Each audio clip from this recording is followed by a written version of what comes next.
Ayan, sus Ginoo. Ako na daw gagawa nito. Anak ng nanay naman. Oy. Pinuubaya na sa akin. Oh.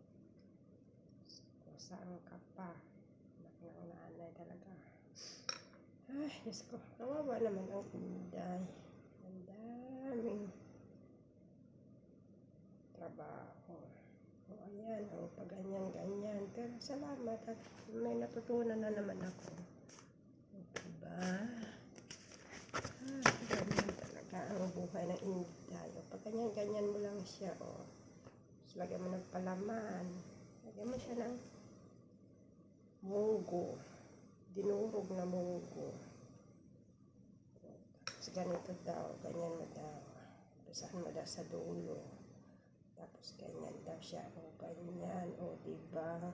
O, ganyan siya. O, diba? O, ayos. Okay na. Ito pa daw. Marami pa dito. Okay.